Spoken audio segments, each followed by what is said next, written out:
We are very keen to do that because our country is now in a COVID-19 inspired crisis. We have COVID-19 has landed in our laps. An economic crisis that we didn't ask for, we didn't anticipate. A social crisis, a public health crisis. And we feel that a very powerful weapon that we can deploy to help Barbados to get through this crisis is the system of people's assemblies. In fact, about 3 weeks ago, the government delivered a Thorne speech in which they outlined the government's plan of action to take Barbados through the COVID-19 inspired crises. And one of the key elements, one of the key projects mentioned in that Thorne speech was the system of people's assemblies. If you listen to the Thorne speech very carefully, you would recognize that there were about 25 initiatives or projects that were outlined that are collectively expected to take this country through the crisis. And one of those 25 is the system of people's assemblies. And so we feel that we need to get this system in place quickly because it's going to help us. We are thinking that the people's assemblies can put in place community well-being teams right across the communities of Barbados to ensure that no one is permitted to fall through the cracks, that we check on everybody. This is even more important in this period of COVID-19 crisis, that we put in place special environmental committees to ensure that the environment is kept pristine, clean, everything is bright and intact. Community development and sports programs, various licenses. We envisage that the people's assemblies will be able to demarcate various areas within the assembly area where small business activity can be accommodated, whether it is wayside vendors, whether it is fish vendors, different areas of small business activity, and will have the power to give out the licenses. So at a time when we are really facing an economic and social crisis, when there's a lot of unemployment, the People's Assembly will provide us with another mechanism to help organize and facilitate self-employment and entrepreneurial activity at a community level. And we can go on and on. We envisage about 10 to 11 very concrete functions that the People's Assembly will play, but the whole idea basically is to have elected representatives of the people at the grassroots level, and to have them come together, to have them be able to invite and co-opt other members of the community to become part of the community-based programs, but basically to organize our communities in a way where we look after the welfare of the residents and where we create a mechanism for development at the community level. And so we are very keen that once this final town hall has been completed, we're going to really get down to the task of putting together our report, and we have given ourselves a deadline of the 30th of November to get that report into the hands of the Cabinet of Barbados. Thereafter, the Cabinet will look at the report and they will take it from there. But what we envisage, a Cabinet decision to approve the construct. Cabinet may have their own ideas, they might modify what we send forward somewhat, we don't know. But to have a final decision on what the system will look like, to have it enacted into law, because we are not talking about something, we're talking about something that has the authority of legislation, of law. And once that is done, then to implement it.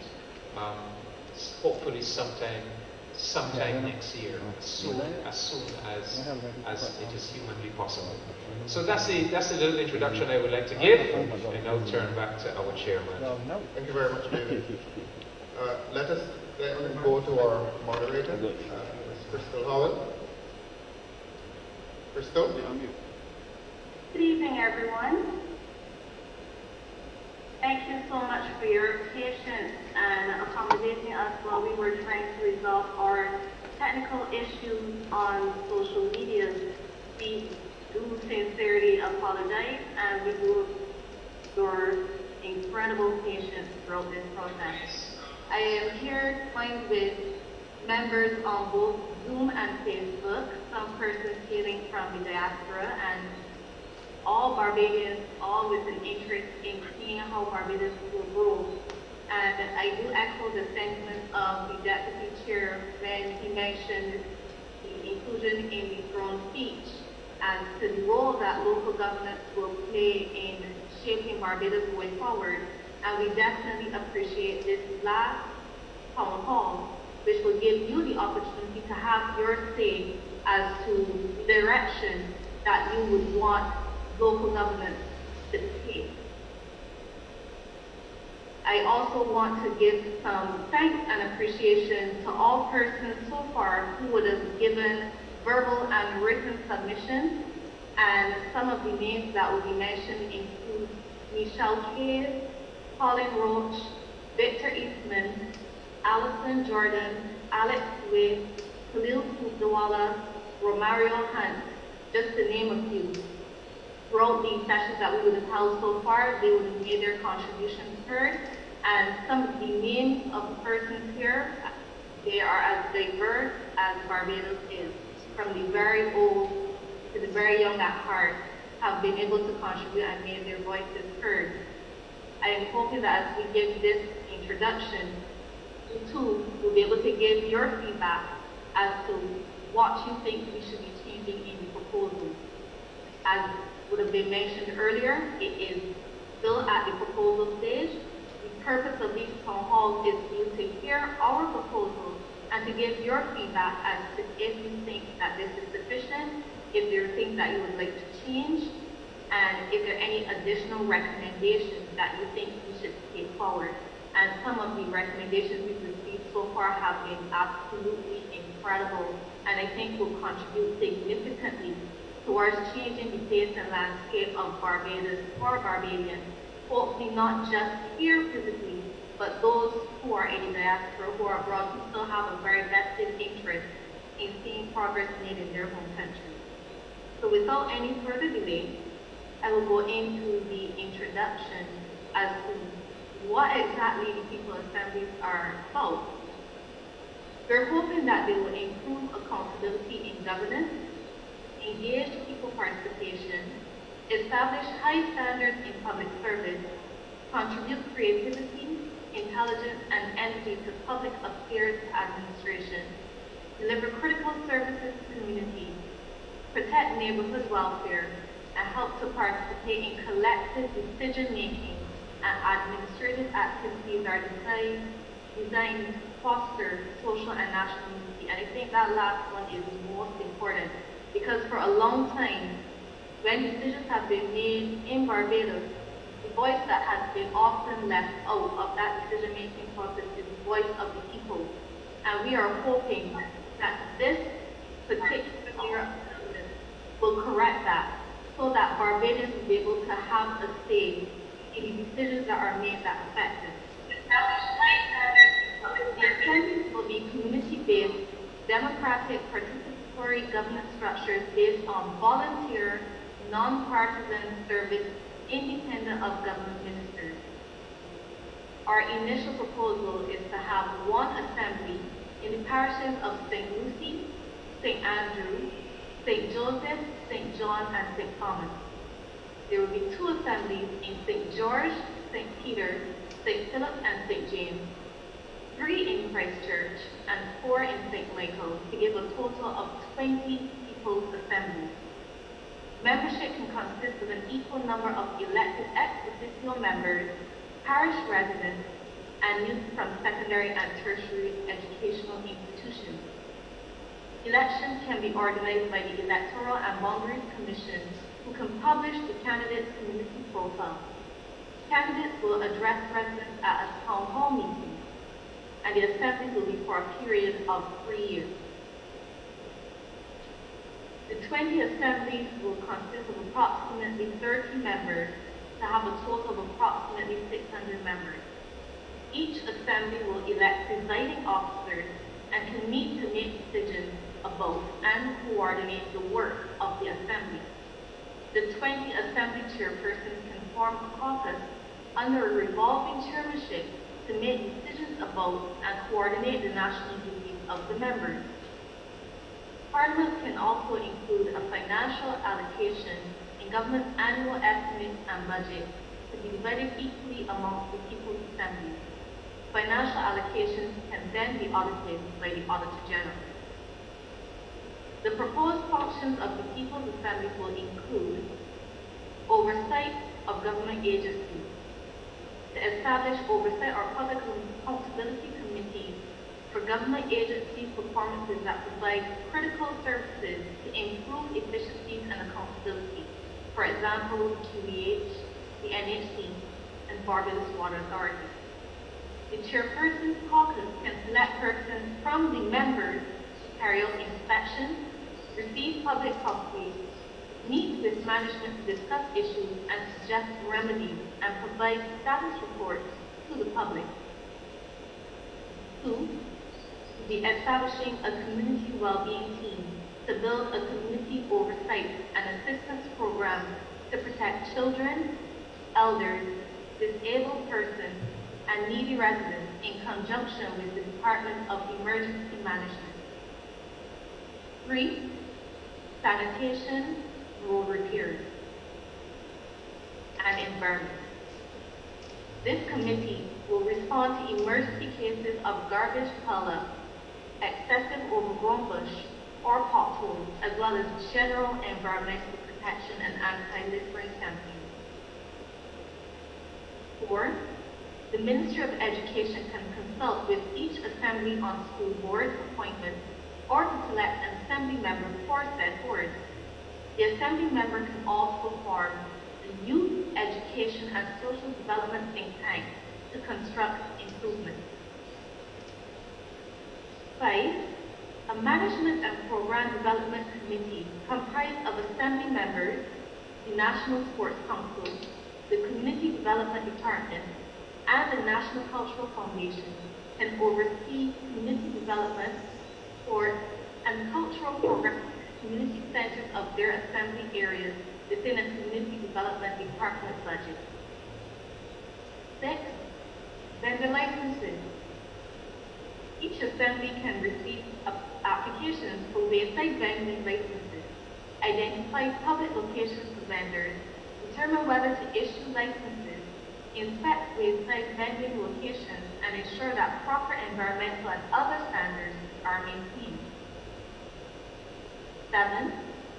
A quarterly community forum consisting of community and assembly members, as well as members of parliament, can discuss national affairs and pending bills. 8. The Town and Country Planning Department can consult with the relevant assembly before approving applications for major construction or other physical development projects, particularly for areas of key interest such as beaches, historical sites, and so on. 9. Government ministries and agencies can consult with the Assembly in developing plans and strategies for areas such as roads, road repairs, public housing, health clinics, jobs for the unemployed, and sporting or recreational facilities. 10. Government can provide each assembly with technical advice, material assistance, and land property for a community-based cooperative business projects such as a food producing farm. We've also had proposals that would have come in from the public, which although we may not have voted on them as yet as a commission, one of the proposals that definitely had unanimous support from our informal discussions was the idea of having the justices of the peace act as a small claims court officiant, so that persons within the different communities who have small disputes can bring them to a justice of the peace who will make a decision then and there that will be able to help alleviate the issues that are presented. We really love this idea because it would help to free up some of the issues that would be going towards the court system and would also help in having timely resolution for small claims without having to go through all of the level of discourse with a formal court structure. So we're really, really in love with that idea, especially if it's going to help in the ease of doing the business report in terms of how long it takes for us to be able to have disputes and claims settled. And we definitely look forward to working on the details as to what will be defined as a small claim and what will be within the powers of the Justice of the Peace to be able to make those kind of decisions. And we're really looking forward to seeing that one fleshed out. But this is just goes to show that there's nothing set in stone, and we definitely look forward to the proposals that are given to us from the public and to have them included in our initial proposal that we're going to be submitting to government. I believe that Ambassador Commission may have mentioned it before, but just to reiterate, we're looking to have this submitted by November to Parliament so that they can have it discussed and hopefully have it presented to the people of Barbados in 2021. Of course, as a commission, we can only be responsible for the report that we submit, and we'd like to have it include as many views as possible, but we're hoping that we will have a lot of persons lobbying. We do have the Honorable Minister Thorne, who has promised to lobby on our behalf as well to have this included as quickly as possible. And we do have a number of persons who strongly believe in this being a measure to help bring some equity within the Barbadian landscape. So we open the floor now to you. I would have posted some questions in the Zoom chat for persons to consider, and you can give your feedback as to whether you think these questions are relevant. For those who would not have been able to benefit from seeing questions, I will just go through them now. Do you support a system of local government in Barbados? Do you support the proposal that each assembly should be non-partisan? Do you support the proposal for each assembly to comprise 30 persons? And we also want persons to bear in mind we were given a number of functions that we expect each People's Assembly to undertake. So I would like you to bear that in mind when you are taking into consideration whether 30 is too much or too little. What do you think should be the minimum age to membership on a People's Assembly? Do you support the proposal that each assembly should comprise a mix of elected private persons who live in a geographical area, together with persons nominated from specific departments within the public service? Do you think that the nominated public servant should sit on the assembly in his or her capacity as a public servant? Noting that each assembly may cover more than one constituency, do you think there should be any relationship between the People's Assembly and the parliamentary representatives? The sessions of the Assembly be generally conducted in public. And last question, when would you wish to see a system of local government implemented in Barbados? And please note, I know that may have gone a bit quickly. You can ask me to repeat any questions, and you can also feel free to put your questions or your comments in the Zoom chat, or to raise your hand to make a presentation where you'll be able to unmute yourself. I will also be monitoring the Facebook feed for anyone that would like to make a contribution. And of course, we have the persons who have come out in person at Queen's Park. You're also quite free to make a contribution. And we'll start with a member in the Zoom chat, Ms. Myrna Lashley. You can unmute yourself. Hi, I'm the Honorary Consul from Barbados to Montreal. And I think that this is a great thing to be doing. My concerns are with sections EF and G. Do you support the proposition that each assembly should comprise of a mix of elected and private persons? In theory, the answer is yes. However, my question to you, given that, would be, will the private members, the people from the community, will they be reimbursed for their time? First of all, we're asking quite a bit of these people, and if there's no reimbursement, especially if they've got jobs, and you've got people who are already elected, who are definitely being paid, how do we reconcile those two issues? In terms of F, do you think that the nominated public servant should sit on the assembly in his or her own capacity as a public servant? Again, you run into the possibility of conflict of interest. And how will that be reconciled?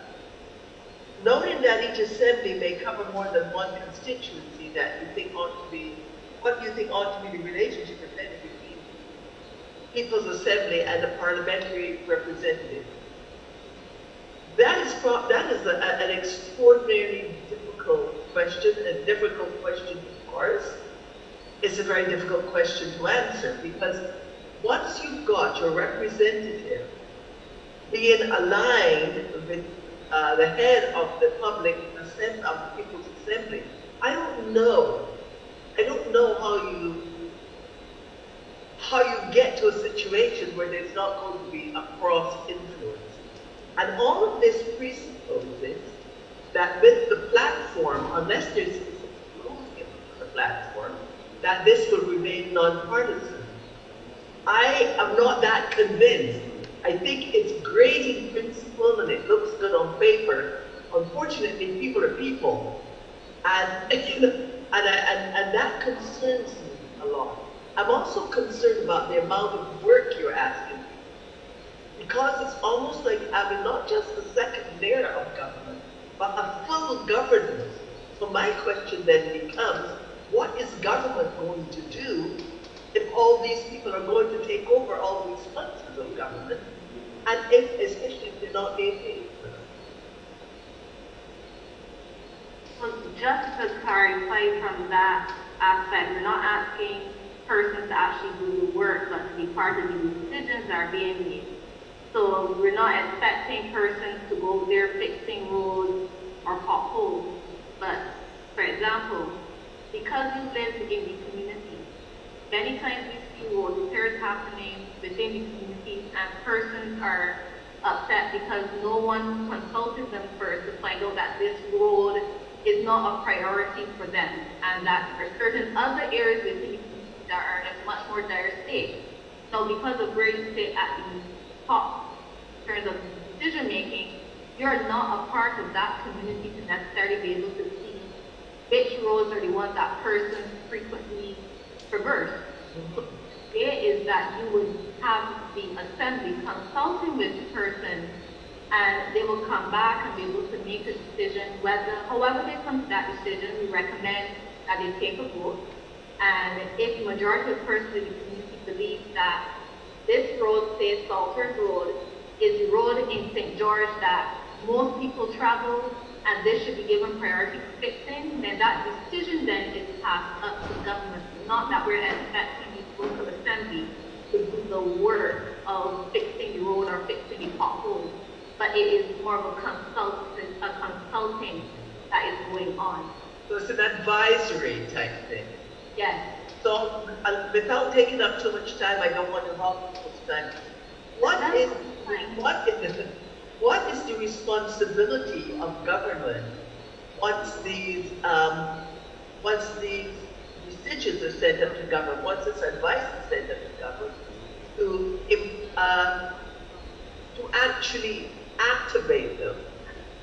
I mean, are they under any obligation? Well, it's unclear to me, as much as I support this, it's unclear to me what the relationship is between government and the assemblies, and what obligation government has to implement the advice or the suggestions of the assemblies. Because we don't want people doing all the work and having things set up and then just move forward. It becomes a situation of, why should I even bother? It's wasting my time. But I'd just like to know what's been worked out so that there's some kind of reciprocity between the advice that is set up and the implementation of the suggestions. Crystal, thank you very much. If I may, Crystal. Go ahead, Ambassador. Yeah, I would just like to make the point that it is actually going to be a mixture. There are some functions which the assemblymen and women will actually do themselves. For example, the community well-being team, they will be involved in that, which will be a very hands-on, on-the-ground operation. It won't be left to them alone, however. They will be able to invite and co-opt the involvement and the participation of other members of the community. There will be some other functions where it will basically be advisory, where they will be the ones expressing the wishes and the priorities of the community. So it will be a mixture. It will be a mixture. In relation to some of the other concerns raised by Ms. Lashley, these are matters that have come before us before. So the question of whether there should be some kind of remuneration, that has been raised. So that is something that we will be looking at the pros and cons of this and ultimately come down on one side or the other. I think we perhaps have a split in the commission. Some of us feel it should be absolutely voluntary. Others feel that some kind of incentive payment service, what did we call it again? Service. Anyhow, the term escapes me, but some kind of modest payment would be in order. The issue you mean of, like an honorarium? we had a term for it, service allowance. Service allowance was the term we had come up with. But so that is still to be determined. We have to look at the arguments on both sides of the case. The issue of the public servants, just as you have said, we have got a lot of pushback on that issue. Even from when we met with the permanent secretaries, making some of the same points that you have made. And so I think it's fair to say that we are seriously reconsidering that. And I think we are tending I can't speak for the whole commission, but I think we are tending in the direction of not going with that idea. Leaving it up to the People's Assembly to engage with public servants who, if they wish, but not to have them as members, as de facto official members of the People's Assembly. The other issue of the MPs and the extent to which you want MPs in a position to interact with the assemblies and maybe to have overwhelming influence on the assemblies, that too has come up again and again. And I think the way we are approaching this, there's some functions of the People's Assembly that lend themselves to some engagement with the MP. There are other functions where the presence of the MP is not really necessary.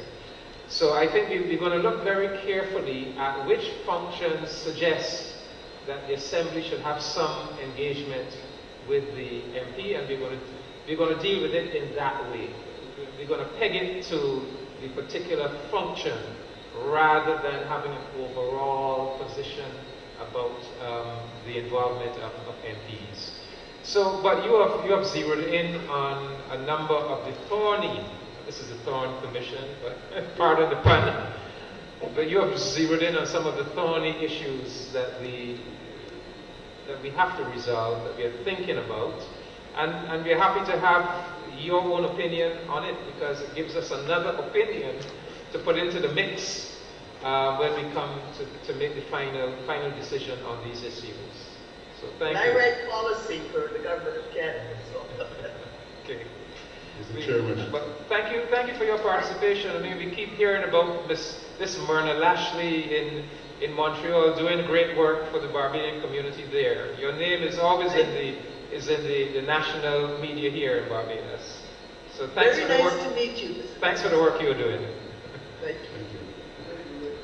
Deputy Chair, Crystal, we have Mr. Irish Dixon. I think I recognize you. Yes. Crystal, we're going to go with Mr. Go ahead, Irish Dixon. we can see him. And Ms. Lashley, please stay with us. yes, Thanks. Yes. Honorable Ralph Thorne, It's actually Chairman of the Dr. Commission. Lashley, we're throwing titles around. Chairman of the Commission, Your Excellency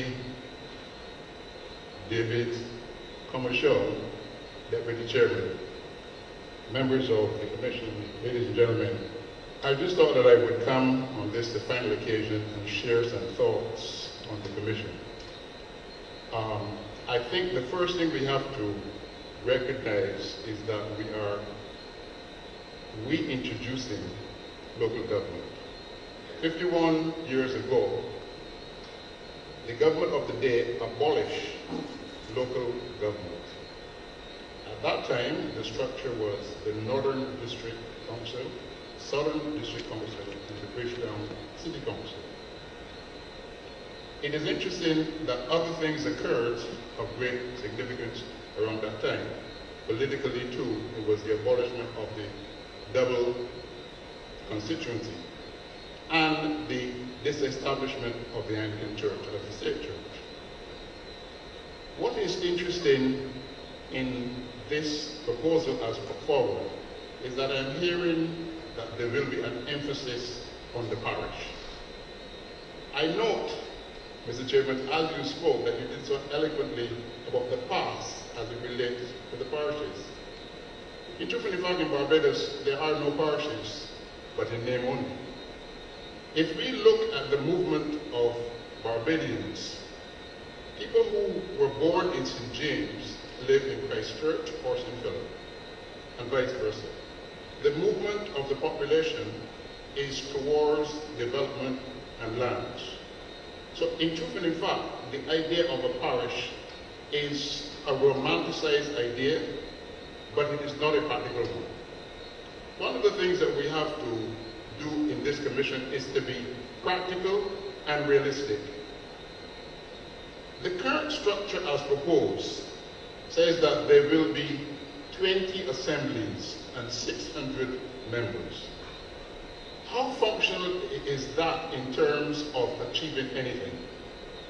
Let us admit, the Commission acknowledges that elections will be conducted by the Electoral and Boundaries Commission, which of course is based on the constituency structure. We know that large groups do not work. The 80-20 rule applies. So if you establish groups of 20 members per constituency, you are destined or you're courting failure. I would like to suggest that we abandon the idea of the parish and concentrate on the reality of the constituency. In that instance then, each member of the constituency can vote, and voting is important. The reason why this commission is of significance is that the average Barbadian feels irrelevant when it comes to politics. For 1 day out of 5, he has his right to exercise his franchise. For 4 years and 364 days, he's not considered. This institution, when created, will give those who do not want to be involved in the cut and thrust of national politics to make a contribution at the community level. And there are many Barbadians who feel that way, because when one looks at what occurs in politics in Barbados, the slander, the innuendo, and the attacks, the personal attacks, the question is often asked, is it worth it? Your family is attacked, your friends, you lose friends, but this structure, if implemented, will give persons who are so minded to make a contribution. And so I'd like to suggest that we look at 7 members per constituency.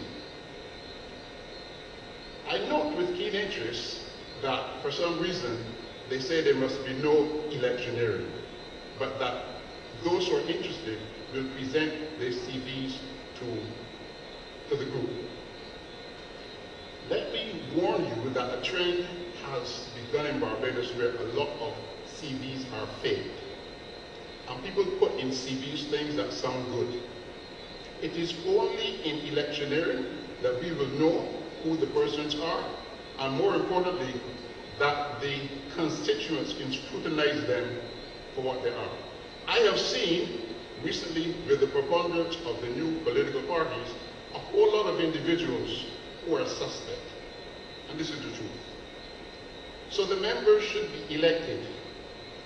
Now, the debate is very keen around volunteers and individuals. Let us be realistic.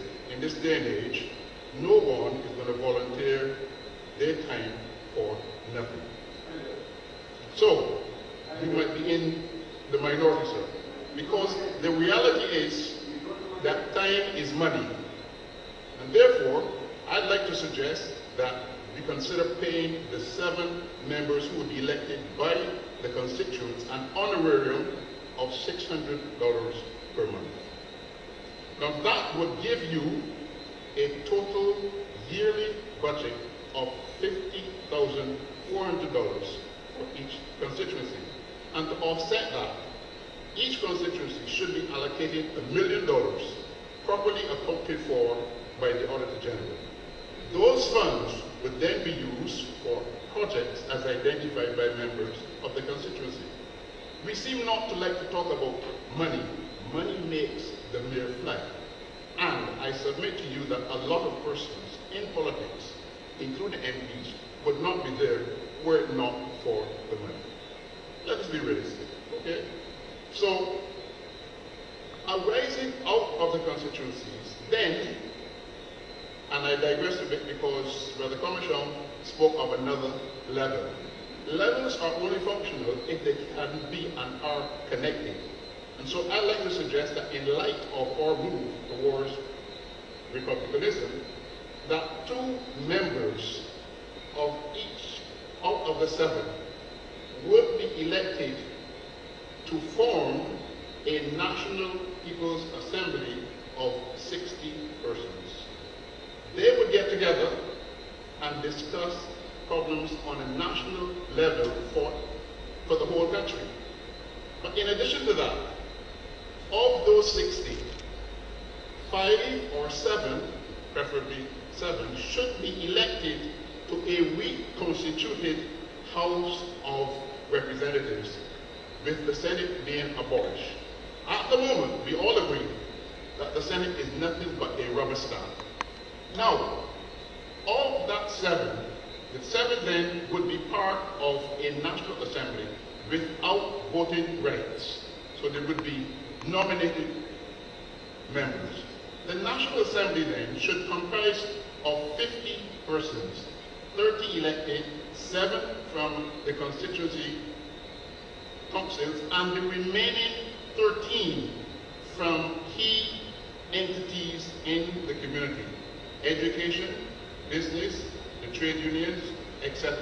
To constitute 50, with only 30 being the elected representative with voting rights. Because I think in this debate, we have to consider that the Senate will be a thing of the past, and you would have then a link between the community in terms of the constituencies right up to the national level. This is the only way that it will work. Otherwise, what you are proposing is nothing but a talk shop.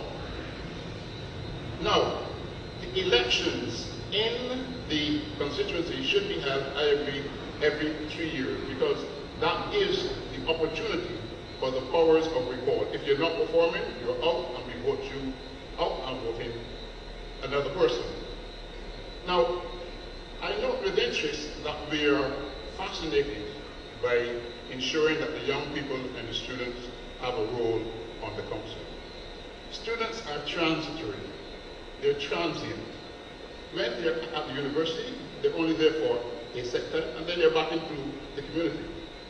If we want to do something for the young people, we should seriously consider the re-establishment of youth groups, to train them in the rudiments of the conduct of meetings, which is sorely lacking in Barbados.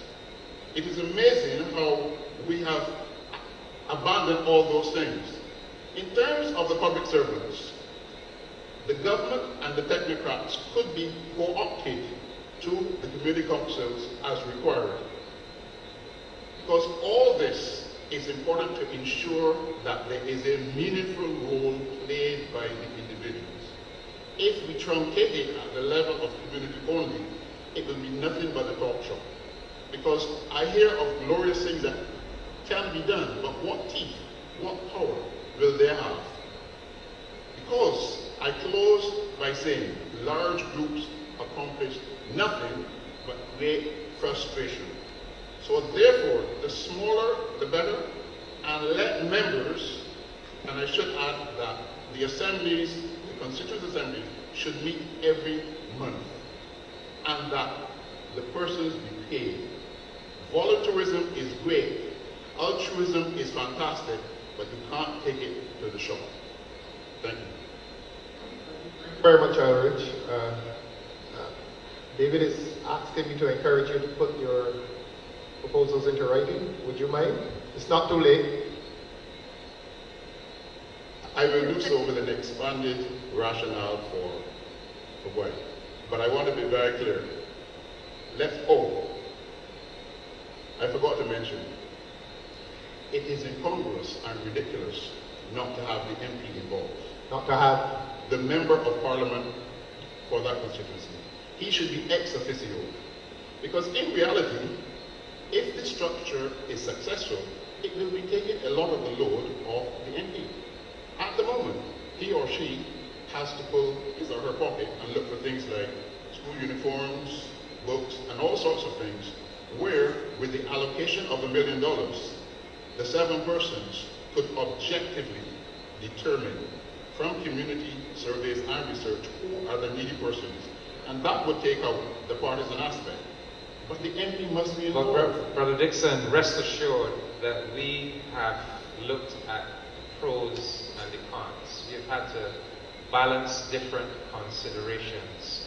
And that is why we are saying that the part of the disadvantage of the MP's presence is that it could compromise the non-partisan nature of the enterprise, and it could also have an intimidating effect on members of the People's Assembly. At the same time, there are advantages in having the engagement of the Member of Parliament. So this is not new to us. We have been dealing with this issue over the course of virtually all the town hall meetings, and we have to come up with a schema that gives us the best of both worlds. And we are thinking that the schema that will give us the best of both worlds is to look at the specific functions of the People's Assembly and to identify those functions that it would be critical or important to have the engagement of the MP, and to identify other functions where it might not be necessary to have the presence of the MP, and to work it out in that way. But yeah, so it's an issue with pros and cons, and it's about balancing a number of different ideas. But remember that the whole concept of the assembly must be realistic, practical, and functional. Those are the watchwords. Without that, you are going to have, with 30 members, okay, they're elected. What is the incentive for them to attend the meetings? It's not just going to be about meetings, though, but they're going to be delegated functions to perform, you see? So that is time. That is time. Yeah, they're going to be delegated functions. So that is time, right? And you're telling me that, again, let's be realistic. Here you have an MP who is paid. No, hold on. Who is elected. I was on to Here you have another point. 20 members. I favor 7 who will meet monthly and will earn the honorarium of $600. That's all. We've heard your idea, and of course it will be considered.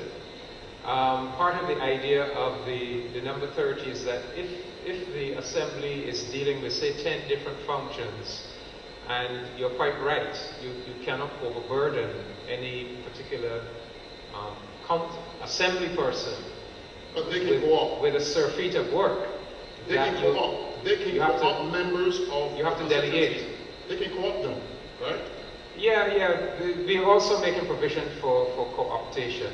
The other aspect of your presentation, having to do with the abolition of the Senate and the reform of Parliament, that's beyond our remit. That's something that you'll probably have to take up with the soon-to-be appointed Cheltenham Commission on Parliamentary Reform. But there must be a link between the community, these assemblies, and the national government. The idea that is before us and that we find very attractive, we have to go on the basis of the parliamentary structure that currently exists, right? So based on the parliamentary structure that currently exists, we find attractive the idea that the local government system should provide perhaps 3 senators who will sit in the Senate and will constitute that link between the local governance system, the People's Assembly system, and the national parliament. I want to submit to you that in a Republican system, the Senate is anachronism. No, but the point I'm making is that's beyond the remit of the Thorne Commission. So that would be a position that needs to be referred to the soon to be established Cheltenham. But I just want to make a point. The Senate is an offshoot, or is the successor to the legislative House of Lords, and in republicanism. There is really no need for a Senate, because at the moment, I think we agree it is nothing but a talk shop. It can't vote on money matters, and in the past, it used to be the repository of failed politicians. All right.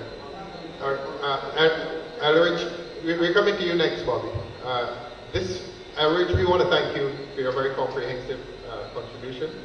This is really your forum. This is the forum for the public. Yes. So we want to hear from the public rather than argue against what the public is doing. So I really want to thank David for engaging in the way that he did. So thanks very much. If you can find the time, please make that submission soon, because we want to make our final report to the government by the end of November. And we really appreciate what you've done here this afternoon. Thank you very much. We're going to give you a microphone. Yes, Crystal? I'd like to make another contribution. Okay. You have someone online, Crystal? Yes. Okay, well, we'll bring that person on and then come to Bobby Clark, who is with us here. Thank you very much. I won't take very much of your time. I just want to say one of the things that's not mentioned is parity. If you're going to have a committee, there should be parity. And the other thing is, as far as the students are concerned, any committee that I run, I make sure that there's students, even though I know that they're going to be transferred, because young people are sick and tired of older people deciding for them and talking down to them and telling them what their life is. And they come with a fresh perspective. I think it's important to hear that. The last thing I want to say is, I agree with the previous speaker that 600 is really too many. I cannot run a committee with 600. That never works. And I'm out. I just want to say that. Thank you for your time once more. The one thing. Just to jump in very quickly on 600 being too many. I actually sit on a number of committees that are 100% volunteer, and we do have large numbers. However, they're broken down by function.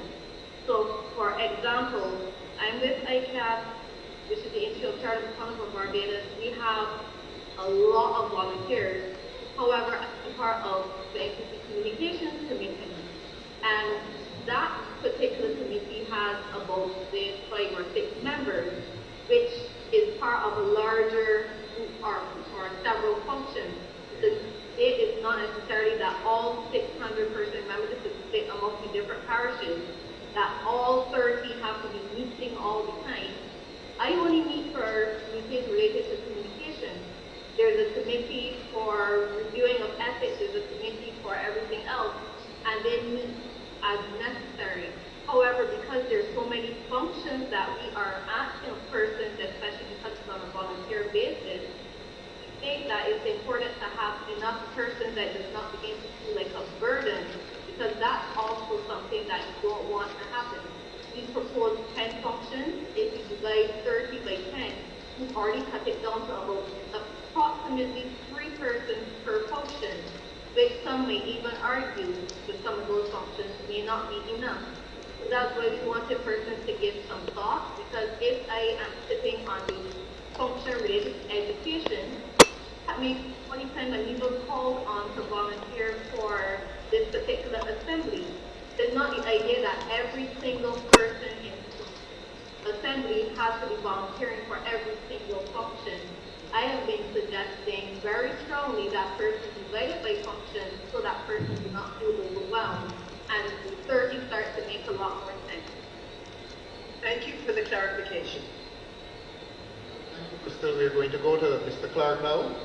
I understand we have some other people queuing up online, do we? Crystal? We have some persons making comments that I can read out, and I haven't seen any raised hands to suggest that persons like to verbally make a contribution, but I can read their comments after. Okay, we've asked Mr. Clark to summarize more or less. So go ahead, Bobby. Yeah. For the past 4 years, a group of us have been sitting down to try to work out a corporate democracy for Barbados and the rest of the Caribbean. We did a lot of work for those 4 years.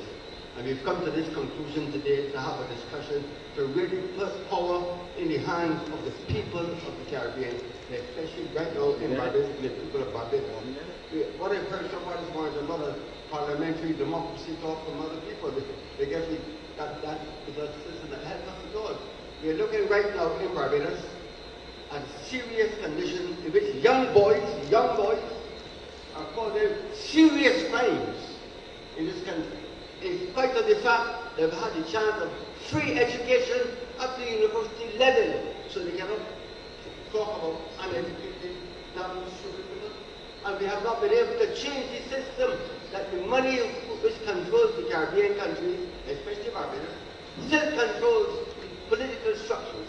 So we are trying to change over that political structure, that the people, the ordinary people, the barefoot people, the young women, the young men, let's sit down and let's discuss how can we get out of this hole, how we get out of this nonsense, this actual day-to-day killing by young people, raping of young women. Every day, Barbados, that happens. How do we get out of that? And when we have these discussions on how to change the Caribbean system, how to get to a level where all people are democratically understood, and that the importance of them to create a better way of life, a better system, better understanding of culture, a whole betterness. I'm hearing this kind of backward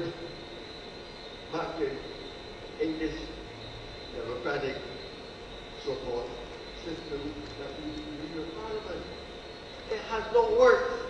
It has caused all of the problems in the Caribbean. Every country in the Caribbean at the present time going through troubles on elections. Guyana, Jamaica, St. Vincent, to that extent, not Barbados. we cancel that one by taking all the seats. So that everyone else moves forward, we look at these issues that we are discussing, and so we can improve on them. Not go backward to a system. When you were talking to my brother this morning, I thought I was in British Parliament. Your son said you British Parliament, all the right comments, the right semicolons, the right words, that's what it comes to me. I don't think that you are. To me, no, but they hear me talk. You know these things about different talk. It's about the people. How do we get the people involved from the beginning and stop talking about what we think the people should want? The people look on their own, and they know what they deserve, and they know that the supply of meaningful education has not solved their problems. They're still at the bottom of the train. The system still remains the same. The economic patterns of Barbados remain the same. In Barbados, in Trinidad, the Portuguese people, in Guyana, the Indian people, and regional people ain't getting nowhere. So we want to find a system of government that your grandmother can cover. Let us move Thank you. Mr. Clark, and if you're so minded, you can put your submissions into writing and send them to us as soon as possible. Do we have someone online, Crystal? Yes, we do. We actually have 2 persons. Okay. But we will let Michelle Adams make her Okay, contribution. let that person go ahead, please. The Ronald Carter also has a contribution. Thank you.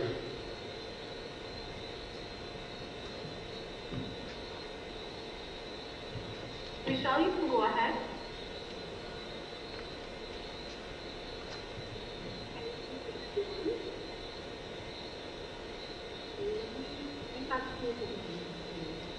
Can you speak a little bit louder? I'm having a little difficulty hearing your microphone. I have 2 questions. The first question is, this committee was not criminal record prevent you from participating on this committee? That's a very interesting question. I would assume it depends on the nature of the charges. Usually you will have to get at least a police, but when you're being elected to office, you at least need a clean police certificate to be able to run for office. Where this is concerned, I do know that sometimes there are persons with a criminal record that may be for charges that right now we're debating whether we should decriminalize marijuana and that thing of things. So me personally, and I'm not speaking on behalf of the commission, I would let my fellow members weigh in. Me personally, I would prefer to review the reasons that the person has a criminal record, and if it is for something that is not of a violent nature or in something that was happened a very long time ago, and we would like to encourage persons to be able to rehabilitate themselves, especially if they have a proven track record of having turned themselves around. I personally, someone because of their past, to not come forward, but it's something that we definitely need to discuss as a commission, as my opinion alone cannot carry forward on something of this nature. But I will let my fellow commission members weigh in as well. Crystal, I have a similar point of view to yours, that other levels of governance tend to disqualify persons with criminal records, and maybe this level that is so people-based and so community-based should not go in that direction as well. It should be a second chance institution to give people another chance. And also, you know, particularly where the person might be elected by their peers who are aware of that background. And in spite of that background, if they have the confidence in that person to elect them as their representative, then who is anybody else to deny that? But it's the first time the issue has been raised, and so obviously it's something that we are going to have to consider as a commission. It never occurred to any of us before. This is the very first time it has been raised. So we will consider it, but my own predilection would be to afford that second chance and not be as judgmental and exclusionary as other levels of governance in Barbados. And then have one more question. Go ahead, Rochelle. Yeah. In terms of, I think it is that they're not allowed to learn. So then, we all talk about actual participatory and community that can speak for that particular part of the community because they really don't have a voice. Reform, we have education, outreach, and integration is very important. And we find that my country lacks that. We speak about wanting our crime rate to go down. We speak about wanting our children to make the choices. But when they have done what they're doing, they come out into our society, what is their choice? As Mr. Thompson said, y'all didn't listen to voting, and I'm not upset with that. I'm just saying, as usual, they're bypassed. And it's very interesting because you know there's a very big part of our population that is going on non-voting. And I think that is something that we can use to help with the people in the community to need to get them right. We need to start applications because the stigma and the information is someone has to say something and we say, but every time they take it to the certificate of practice for you, it's stopping them from fighting the people to learn. What I mean is, because I'm a body of it. If you're seeing that there's supposed to be everything and you're doing it, but you're not using the word yet, mistakes were made. We always think of the work that you're doing, but I'm not seeing any programs that are actually going to self-specific in terms of we have the education and the integration program. I know there are lots of programs and lots of thoughts. So many people that are from these communities and actually organizations actually know what is to be transformative, what is transformative country needs. The government is saying, so the institution has anything like this, they don't have to come back. And they already nothing for period of that process. And then you think about them doing that, and we say they're weak, but they will really be the weak part of doing that. You have to be working in order to do it. If you have doing that aspiration of basic and then that, there's so many barriers in university, non-partisan, that they accept it, but then the nitty-gritty is when you go to do particular stuff, because of action and record, you have a common law. So even though you are making strides in the right direction, there's still obstacles. Michelle, I definitely do agree with everything that you have said. It's something I think my fellow colleagues will agree that every time we go to the town hall and we think we've heard everything you could possibly hear, we hear something else that we have not thought about. And your contribution is absolutely valuable and definitely something we would want to give thought to, because I personally believe that rehabilitation in Barbados has not been to the level where it should be to make sure that person can reintegrate into society. And because the People's Assembly will be based on your community's vote, that should be an endorsement that in spite of what would have happened in the past, that you pay your dues and your community has faith in you to be able to represent them and their interests. Of course, we will have to make sure we take everything into consideration and we dot our I's and cross our T's, because it's obviously a very sensitive area and we do not want to open ourselves up to any potential issues we may not have thought about. my initial feeling is that if this local government structure can be used to assist in rehabilitating persons, we will definitely put it on the agenda to make sure it's something that we find a way to get done. And I hope that we will be able to solicit advice from persons on how we can best achieve this, so that it isn't another suggestion that just falls by the wayside, because I would really love to see that happen. And I really do appreciate your contribution. Priscilla, I remember that one of the projects that we envisage the People's Assembly undertaking is a community well-being team that will co-opt members from the communities, that will be engaging with the various welfare agencies of Barbados, but that will be putting a network, a structure in place all across the communities to ensure that no one is permitted to fall through the cracks.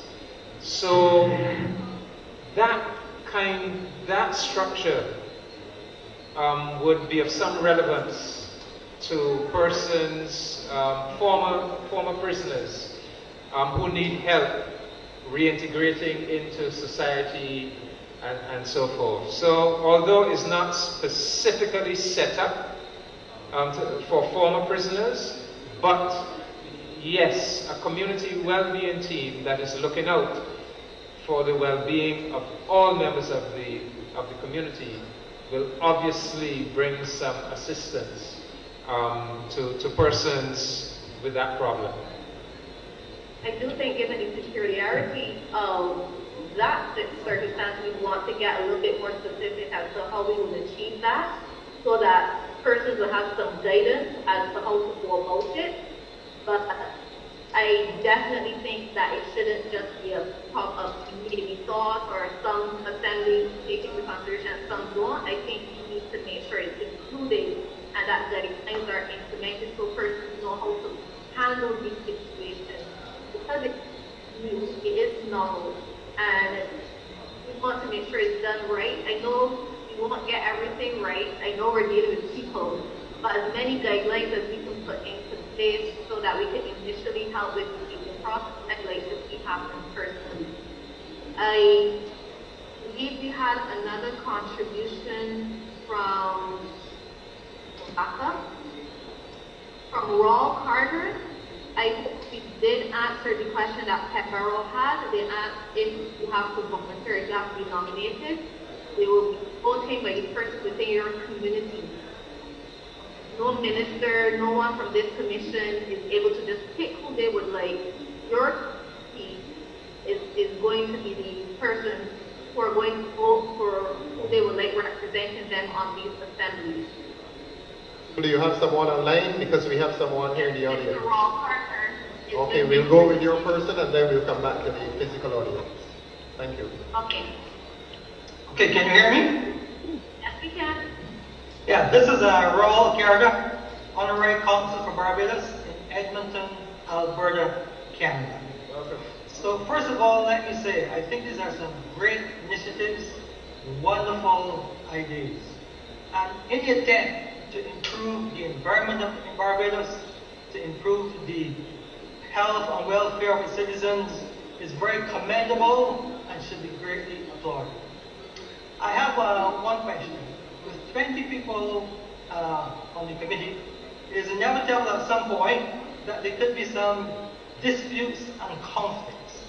Is there a mechanism in place of mediation and arbitration for conflict resolution should this occur? You mean between the persons within that they voted to be on the People's Assembly? Yes, yes. So that actually came up in another meeting. And what someone suggested that is instead of having the number of persons, because you could have a vote that's split down the middle, that we have an odd number so that you have a majority of persons and it would resolve any potential conflict. Because you don't want a case where 10 people say they want this done 10 people to the door, and then you're left at an impasse.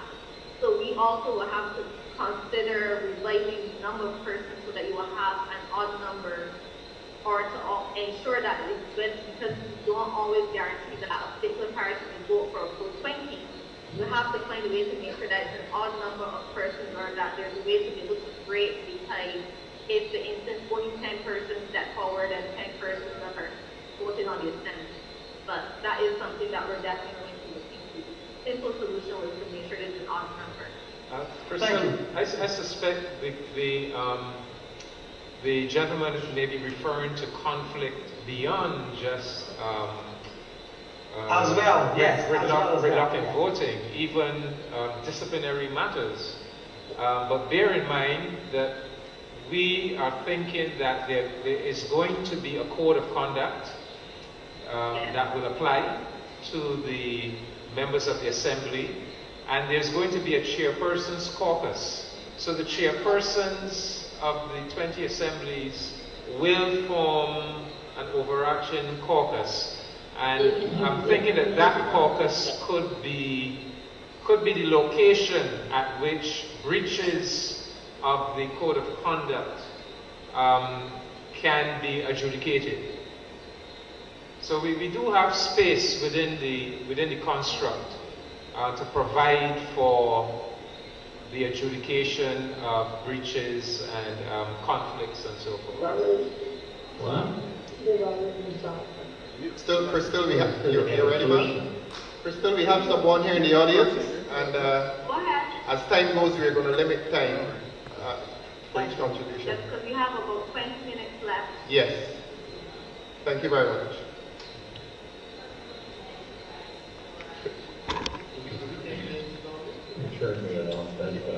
Your name, please. My name is Sue Branker, right? And I want to commend you for the fabulous work that you're doing. I think I'm all behind it 110%. I think it's the right way to go for rebuilding a nation.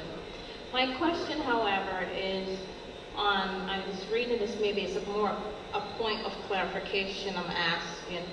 If you want to volunteer or serve, and it's only on CV, and it's not going to be any campaigning, how does a person who's not known make themselves known to put themselves out there?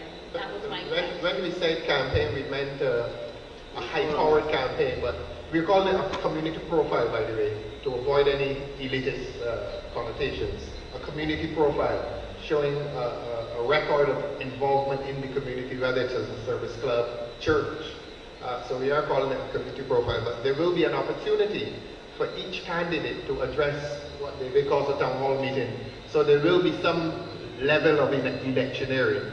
I don't think there's anything to prevent the person from even going house to house, David, Cheryl. They can do that. Right. But what about the new person? Fine, I'm going to put myself up there. A new person? Just step on the island. So how I would suggest that you visit a church, or visit the churches.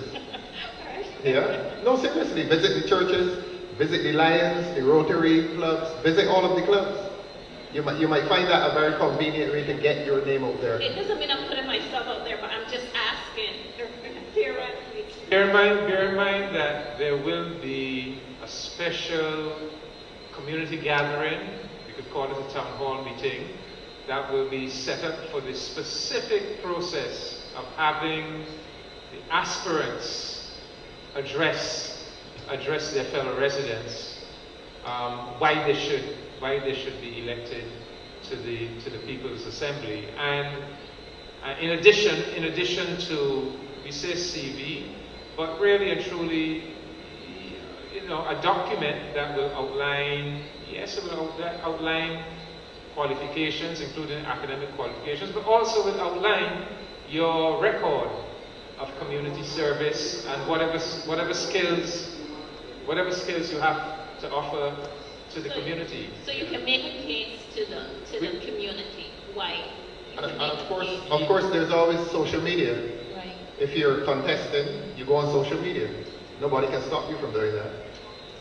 You're welcome. It's just the idea that we don't want to repeat the electioneering process that we have at the national level.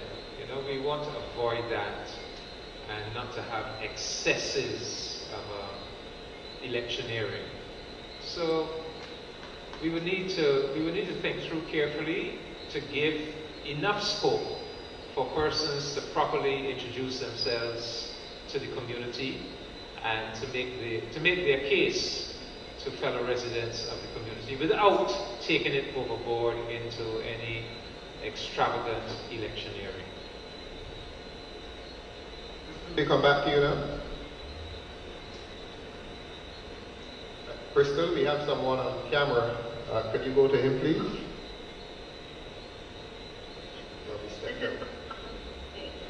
In person or online? Yes, we've been seeing a gentleman online on camera. Okay. Mr. Lescush, you wanted to make a contribution at this time? Yes, I did. What? Hi, everybody. How you doing? Now? Hello? Go ahead. You can go ahead. Okay. I wish you all the best in your endeavors. But needless to say, I am very skeptical as to how this whole thing is going to function. To me, it seems unwieldy to start. You're asking for a large number of people to volunteer, to be altruistic in what they want to do. And to me, it's almost a duplication of government. Because instead of avoiding a lot of issues that exist within our government structure right now, which, as far as I'm concerned, a person is elected to the post of assembly to represent people of that constituency. That is the first and foremost important thing that is being neglected. And what we are saying here is that it's not necessary to find other people to represent the constituency and to convey the wishes of the constituency to government, which is what the representative is supposed to be doing. It makes no sense to me. I can't verbalize it that way. I respect the fact, and I totally agree with the fact, that we somehow have to find ways for the average Barbadian to have far more impact in what happens in his community, in the country, and to be involved in the running of government. I 100% agree with that. And the mechanisms through which we're going to try to do that, we need to have the conversation about. What I have feeling from this here, I could be wrong. Are you going to suggest some ways in which we can do it in writing? Pardon me? Are you willing to suggest some ways in which we can have the citizen make the impact or input? Are you willing to do that in writing? You think the half-down person, they obviously are the situation representing themselves. The fact that a representative can get there for 5 years and ignore people is a problem. So you have to have a process of recall, where if you have a sufficient number of people within the constituency who determine that the representative is not doing their job, then they can be removed. That's really the first thing. Right? And calling by people for that to happen, I think is first and foremost a far more important. Because we have to get the politicians themselves under control. Then the questions I have is, I heard Mr. Commissar speak with respect to the powers that this particular constituency is going to have, assembly is going to have. And the suggestion that they would have the power to command let's say the sanitation authority to come and do a particular job within the neighborhood. And I find that very, I'm sorry, let me rephrase that, because the exact thing you said was that they would have more power to make that demand of the authority than the representative, who is an elected member of government. So when you hear those sort of things, I am, again, very, very skeptical. Are we going to record for the purpose of this town hall that you are opposed to a system of local government?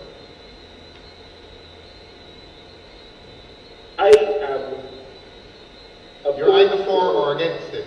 What can we record you to have said? That you're against it or you're for a system? I'm against the form of local government that is being proposed right now. I do believe that there is a role for assemblies, Yes. a very important role, but to say that there are no going to constitute local government, I think is a mistake. Are you willing to put your own proposal in writing to us? Because we'd be very keen to hear from you on that. Yes, I will. I will say. NSA, it could be summarized. But Ralph, just a second. Yes. My main thing is this is about conversations with people. What you all are doing right now is admirable and fantastic. And the fact that you all go around to each constituency and giving people the opportunity to speak, I think is important. And I think that is one of the primary things that we need in Barbados. More discussion and more opportunity for the average person to get on, to make a contribution, to speak, to actually speak and have the conversation. Right now, what I think is happening is that we're talking about a system of local government that has already been proposed by yourselves. Could you give us, Nikki, could you give us a summary as to your own proposal in the few minutes you have left? Summary. I propose that we create structures that allow people to meet on a regular basis within the community to have an impact on what is executed in the community.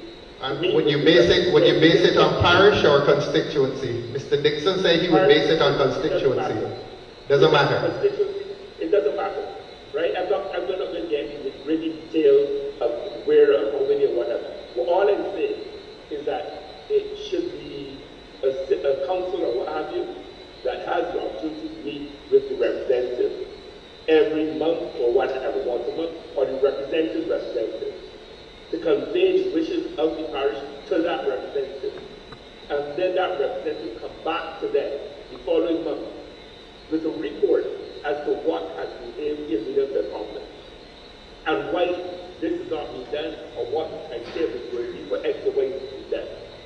And then after that couple of months, it then means that if the representative comes back every single month with a report in which he has not performed, then his job is he can lose his job. Let's put it that way. Right? That to me is one of the more important things. Set up structures within the community where people can meet. Right? Right now, there's a situation where any person who wants to talk to government or whatever, they have to go to the representatives at the headquarters representative, which is normally a party headquarters. So you got to go to the DLP representative, you have to go to the DLP quarters. What I'm saying is that government should be separate and distinct from party politics in this country. So therefore, government has to set up structures and places where anybody can go and sit down and speak to their representatives there without feeling that they're being there is a partisan situation or what have you. And the representative must respond to the people.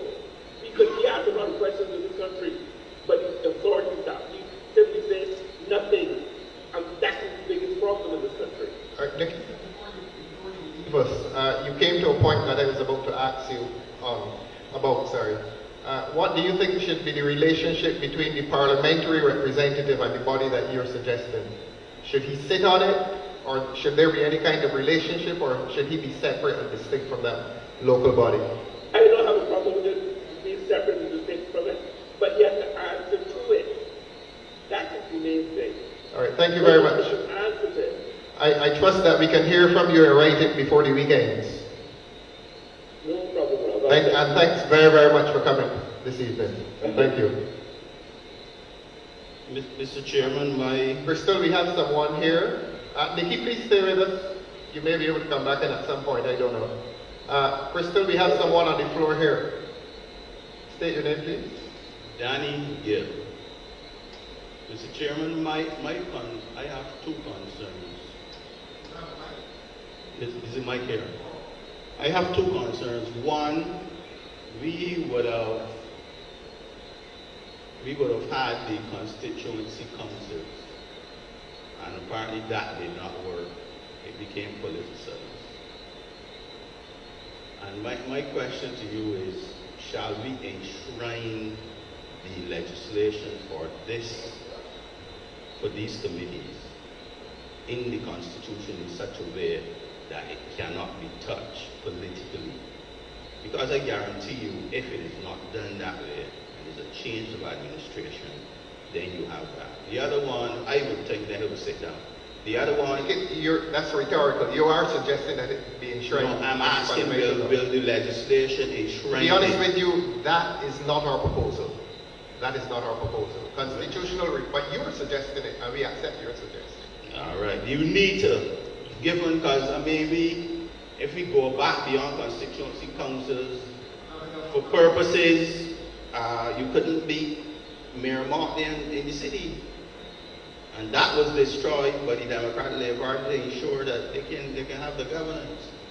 The other one was in relation to, there's a proposal of meeting to discuss bills in Parliament. My concern with that is in relation to the timeliness of it, because it speaks to meeting on a quarterly basis. As a parliamentarian yourself and as someone who's been involved in Parliament, that is a dynamic process. And you need to create a mechanism that if something has a particular interest for a particular assembly, that bill should be made available to them so they can look at it and have access.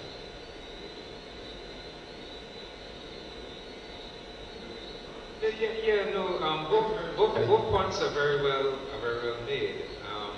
There's no reason why the system of people's assemblies should not form part of the Constitution of Barbados. I mean, all other aspects of national governance, of important representational governance, are included in the Constitution. So why not this? And certainly the present administration does have the numbers to be able to make a constitutional amendment. I take the other point too.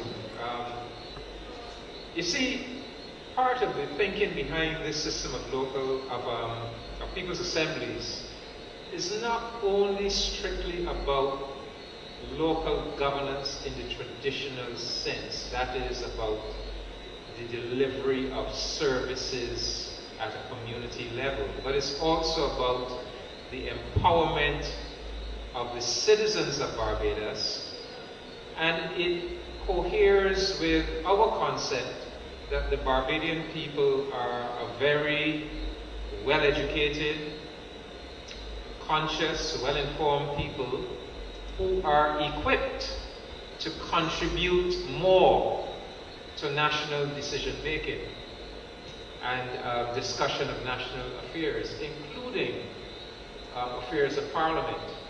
So the point is well made that you may need to have some kind of a flexibility or agileness in terms of having consultations on important bills that might come before Parliament. But for us, this function is a very important function of the People's Assembly, because it comes back to the whole idea of the collective wisdom of the Barbadian people. That collective wisdom really needs to be engaged in a much more serious and systematic way than it is now. So if we are successful, we will have, right across the island of Barbados, we will have these 20 assemblies where important legislation that is pending, that is going to be considered by Parliament, you will have a facility for discussing it with the people of Barbados. And also, part of our thinking is that the rules and regulations, the standing orders of Parliament should be amended to mandate that the opinions or the views or proposals coming up to Parliament from the system of people's assemblies must be considered. Not that they must be accepted, but must be given a hearing and be part of the whole legislative process in terms of being considered and taken into consideration. And of course, if we are able to achieve the additional step of having a number of representatives from the People's Assembly system in either the Senate or in a reconstituted Parliament, then it makes that function even more solid. Yeah. So, thank you for that, Danny. Thank you very much, David. We're coming to you, Barney, and to say to you, Danny, we're not going to insist that you put that into writing. Your contribution is of a nature that we've heard for the first time in terms of entrenching it into the Constitution. So we certainly will make that a part of our proposal. Thank you very much. Barney? My name is Barney Gibbs, and I'm a member of the Commission. I'm not at the table tonight, but I thought I would take the opportunity, as it's the last public meeting, to speak from the floor to summarize the reasons why I support the formation of local assemblies and as imagined by the Thorne Commission. I believe fundamentally that they will deepen democracy. Particularly, I believe it will deepen democracy for groups that may feel marginalized from the political process right now. I speak about giving voice to women, to youth, to visible minorities. I believe that the People's Assemblies will give a voice to grassroots Bajans who may feel like they're on the sidelines of national politics sometimes, as it obtains right now. We all know the Bajan maxim, who feels it knows it, and using that logic, I believe that persons in the community who are proximate to the problems in the community are in the best position to help solve them, fundamentally. A couple of speakers referenced this earlier, but I think right now that the role of the MP is such that they find themselves a bit overburdened, and I think that the People's Assemblies can go a long way to alleviating some of that burden. To respond to what a gentleman said earlier when he brought up earlier iterations of local government, I also wanted to finally make the point that there's quite a bit of technology out there now that would obviously not have been around in the old days of local government, or perhaps even the more recent iteration of constituency councils. I speak here about programs or platforms, social platforms like Nextdoor, which can be configured actually on a neighborhood, or in the case of what we're speaking about, a parish level. So you can have a parish level social network where people can access, can communicate with other people within the assembly, or they can access tradespeople or babysitters, or whatever the case may be. So that what we're talking about here now is a local parish level Facebook type platform. All of these type of technologies, I believe, will make local assemblies, as they're being imagined right now, a lot easier to administrate, because these platforms align so well with the administration of local government. Now, we as commissioners are not meant to just promote an idea, we're meant to look at both sides of the idea. And there have been one or two questions posed to me, so I would just raise them now so that my colleagues could address them. One being the idea that central government benefits from economies of scale that local government, smaller entities might not. I suppose at the level of purchasing and that type of thing. And the second is the idea, and this was mentioned to me by a number of members of the public, that parishes as they exist right now have unequal resources. And so their concern is that local government might somehow accentuate or exaggerate these inequalities between parishes. And I was just hope that you might address that. Thank you. Are you still with us? We're still here. Okay. Do you have someone online? We have some written contributions, but I don't think we have any other oral ones. Okay. So I know it's 7 o'clock, but could we ask our technicians if we can go for another half hour? We can? I assume that's a yes. Thank you. Yeah. Yes, Crystal. We've had some comments online, including most of them are supportive of the idea of local governance. I do think those some of the concerns which I've had not only here but in other meetings is making sure that we get this right so that it's not just another top shop, that it's not just another commission, that it's not just another thing that the government has proposed and that it's not effective. So I think that we definitely need to go through the contributions. I definitely appreciate the ones with persons who aren't just signing off that they're very happy to have this and we're happy to have this proposed. The ones who sit down to see how things go wrong and how we can fix them before we put them out there. Because I personally agree with the first person who made the oral contribution in Key Park that not everyone who has an interest in the matters of public interest wants to get involved in running for office and want to have their say. And the reality in Barbados is, yes, in theory, an MP is supposed to represent the interests of the people, but the reality is that has not always been able to happen, whether purposefully or unintentionally. And having these assemblies, in theory, again, would be a way for people's voices to be represented and people to be able to start solving their own problems without always having to wait on the minister. But we definitely do have to make sure we get this right. And I do think that that is the concern that I'm feeling about persons, in spite of the other questions that we've had, whether persons should be paid or not paid, whether we believe volunteers will step forward or not.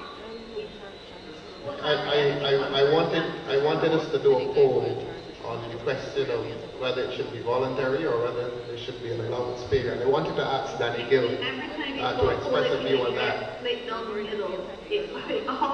Danny, would you mind expressing a view on that? Do you think Ms. Lashley would like to make a presentation as well and let her speak at this time? All right, let's hear from Danny first as to the question of the payment of an allowance. And I say that because I left he's on his way to the microphone, but I left a hearing sometime earlier, and a young man said nobody's going to take it seriously unless they're paid. And I found that to be quite a compelling statement. And with regards to even payment, I think at least they split on the middle as to whether it should be a salary or just reimbursement. Well, we have Danny here now with us, and he'll express his view. And others can as well. Mr. Chairman, we have a Senate, and they're paid. And I think it's about $1,200, and that involves getting them there and various other things. And if you're going to have something like this, you have to have some kind of remuneration. I would not go in the area of salary. Because what I found in my time giving community service, I did it for free. But now, because of circumstances and times, we have evolved where you have to support people at some level. So there should be some payment made available, but I would not go to the point where it becomes a salary, and then the whole electioneering is about getting that salary, and it is no longer about what you're there for. It should be done in such a way that there is that sacrifice and that it maintains the voluntary nature of it. Because when you start with salary, in fact, if a young person is smart enough, they would go on one of those assemblies and prepare themselves for her office, if they're smart enough. I like the way Commissioner Carter put it at a recent town hall meeting. He put it very delicately. He said it is not expected that an assembly person should subsidize the government. And I like the way he put it, because he acknowledged that you will have expenses in terms of getting to the meetings, in terms of fuel, in terms of the time lost elsewhere. And he was saying there's a cost there, and the commissioner himself, the assemblyman himself or herself, should not be subsidizing government's activities. So obviously he was speaking of an allowance to compensate for the time and costs involved. Crystal? And we're informed that we have to be out of here by a certain time, so they'll give us another 5 minutes. Okay, I'll let Dr. Lashley speak then. Gentleman on camera, has he left us? She's here. I'm here. Thank you very much. Yes, you can't expect people to help some kind of reimbursement of their costs. People just give up. But what I want to say is someone was talking about how one reintegrates those who have had the unfortunate experience of having spent time within the judicial prison system. And I find, as a Barbadian, that we don't do a very good job of rehabilitation. And I'm wondering if one of the things that this commission can propose to the government is the implementation of the step-down unit. It works very well here in Quebec. I was the vice chair of the police board, and I worked with health people within the prison system. And the step-down unit, so that you don't just let someone out of jail today and expect them to re-enter tomorrow and be fully rehabilitated. It does not work. What happens very often is that people deliberately commit crimes so they can go back to a state of safety. And so what you've got to do is to have a unit where they can go immediate, and then you go down to minimum, where they have day passes, and gradually reintegrate them back into the unit. Let's leave halfway up. You need to work with the merchants of the area, to work with the system to help reintegrate people. So this goes beyond whether or not they can sit on a position. This goes into how do we treat fellow human beings who've made a mistake in their lives and now need to be integrated, and what is our responsibility to help our fellow human beings. Thank you very much. Thank you very much. And thanks to everyone. Crystal, we're going to ask you to do us the honor of wrapping it, and this will be a wrap-up to the entire public consultations.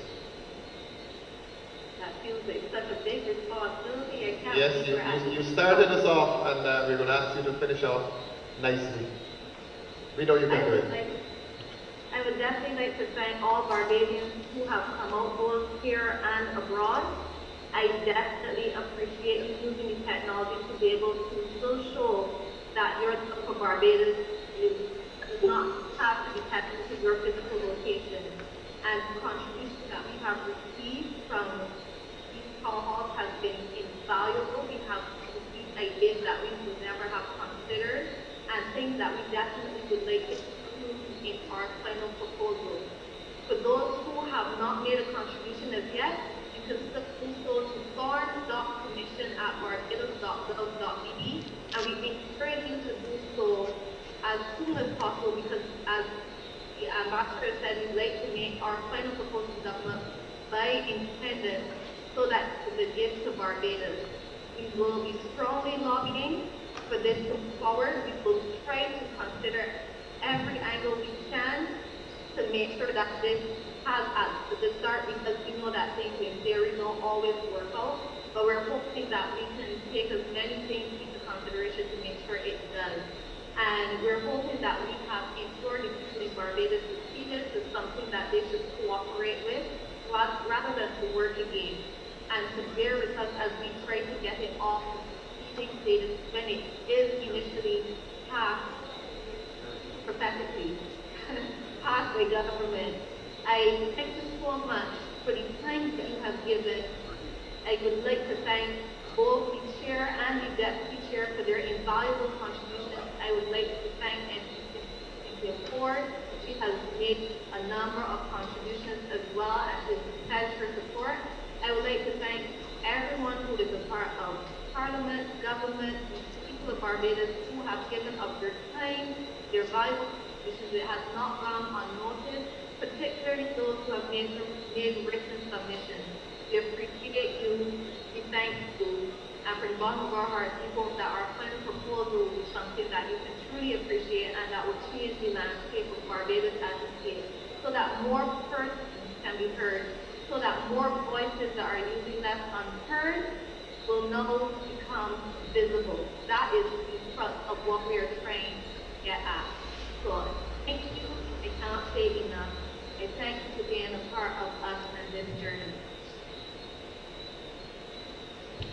Thank you very much, Crystal, and good night to all. Thank you very much for having us. Good night. Thank you.